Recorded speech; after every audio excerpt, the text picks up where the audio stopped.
일요일 MBC 뉴스데스크 광주 전남권 소식입니다. 주말에도 광주에서는 집단 감염이 계속됐습니다. 한 요양병원에서 종사자와 환자가 줄줄이 감염됐는데요. 이런 가운데 내일부터 다시 방역 대책이 강화됩니다. 이다현 기자가 보도합니다. 광주 북구의 한 요양병원입니다. 주기적 선제검사에서 간호사 한 명이 양성 판정을 받은 이후 줄줄이 확진자가 나왔습니다. 환자 18명 등 누적 확진자가 20명을 기록했습니다. 확진된 환자들 가운데 대부분은 백신 접종을 마치고도 돌파 감염됐습니다. 1차 전수검사는 끝났지만 사람에 따라 바이러스가 늦게 발현되는 경우가 있어 확진자가 더 추가될 수도 있습니다. 이제 앞으로도 조금 더 나올 수는 있을 것 같아서 확진자를 일단 전담병원으로 옮기고, 그러니까 확진이 안 된 밀접 접촉자도 지금 밖으로 빼서 지금 분산 배치를. 이 밖에도 기존 확진자와 접촉한 경우와 유증상 검사를 받았다가 확진된 경우도 각각 11명과 9명씩 나왔습니다. 코로나19 바이러스가 지역 내 곳곳에 퍼져 있는 상황으로 분석됩니다. 전국적으로도 일일 확진자가 5,000명 이상으로 폭증하고 중증 환자도 늘어남에 따라 내일부터 방역 대책이 강화됩니다. 모임 가능한 인원이 수도권 6명, 비수도권 8명으로 줄고 방역 패스가 적용되는 시설이 식당과 카페 등으로 확대되는 게 주요 변화입니다. 시민들은 거리에 나서 방역 강화 조치를 앞둔 아쉬움을 달랬습니다. 약간 이제 드디어 약간 해방이 되는 건가? 약간 이런 기대감이 뭔가 있었던 것 같아요. 이번에 다시 단계가 올라가게 돼서 너무 화나고 답답한 것 같아요. 그러면서도 코로나19 상황을 잡으려면 일부 제약을 감수하는 건 어쩔 수 없다는 목소리도 많았습니다. 근데 위드 코로나 때문에 그 확진자 수가 더 올라가가지고 오히려 그렇게 단계를 높이는 게 전체적으로 봤을 때 낫지 않나라고 생각이 들어서. 앞으로 4주간 시행되는 방역 강화 조치로 확산세를 차단할 수 있을지 주목됩니다. MBC 뉴스 이다현입니다. 산골짜기에 위치한 저수지가 누렇게 오염된 채 악취를 풍기고 있습니다. 주민들은 저수지 옆 축사를 의심하고 있지만 축사를 운영하는 축협은 수질 검사 결과를 받아들일 수 없다는 입장입니다. 강서영 기자가 보도합니다. 순천시 승주읍 산자락에 위치한 축내 저수지. 저수지의 물이 탁하다 못해 누렇습니다. 가까이 가니 악취가 풍깁니다.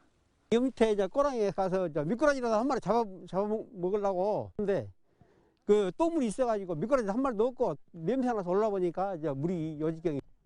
주민들은 수십 년 전엔 저수지물이 식수로 사용할 만큼 맑았다고 말하지만 지금은 농업용수로만 쓰이고 있습니다. 그러나 최근 오염의 정도가 심해지면서 주민들이 민원을 제기했고 농어촌공사의 불시 수질 검사 결과 식수는 물론 농업용수로도 쓰일 수 없는 6등급 판정을 받았습니다. 요 밑에 사는 사람들은 어떻게 할 거예요, 그럼? 그 물을 농업용수로 쓰고 있는데 다. 폐수를 여기 해갖고 농사를 지자는 거예요? 안 되잖아요, 지금. 주민들은 저수지 옆 축사를 의심하고 있습니다. 보시는 것처럼 저수지 바로 옆에는 소 500여 마리를 키우는 축사가 위치해 있습니다.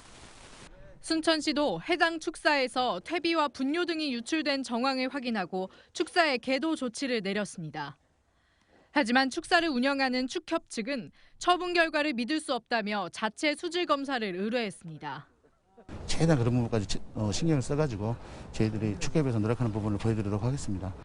농어촌공사는 저수지 오염을 두고 논란을 빚자 오염에 대한 책임 소재를 규명하고 내년 농사가 차질을 빚지 않도록 저수지 정화 방안을 고민하고 있다고 밝혔습니다. MBC 뉴스 강서영입니다. 광주 학동철거 건물 붕괴 사고와 관련해 업체 선정과 계약 비위를 수사하는 경찰이 최근 현대산업개발 임원 등을 추가 입건했습니다. 광주경찰청 수사본부에 따르면 최근 현대산업개발 임원 1명과 조합 관계자, 하도급 업체 관계자 등 7명이 추가로 입건되면서 관련 입건자가 18명에서 25명으로 늘었습니다. 수사에 속도를 내고 있는 경찰은 올해 안으로 계약 비위와 관련해 주요 수사를 마무리할 계획인 것으로 알려졌습니다. 나주시청 환경미화원 채용에서 최종 합격할 수 있게 해주겠다며 금품을 받아 챙긴 42살 A씨가 징역형의 집행유예를 선고받았습니다. 광주지법은 지난해 5월 나주시청 환경미화원 채용 응시자의 부모에게 청탁을 받고 3천만 원을 받아챙긴 혐의로 기소된 A씨에 대해 징역 8개월에 집행유예 2년, 추징금 2천만 원을 선고했다고 밝혔습니다. 검찰은 A씨에게 돈을 건네받은 혐의로 나주시 공무원 등도 추가 조사하고 있습니다. 김종국 수석 코치가 프로야구 기아 타이거즈 10대 사령탑에 올랐습니다. 기아 타이거즈는 타이거즈를 잘 알고 있다는 점과 선수단 장악력이 뛰어나다는 점을 높게 평가했습니다.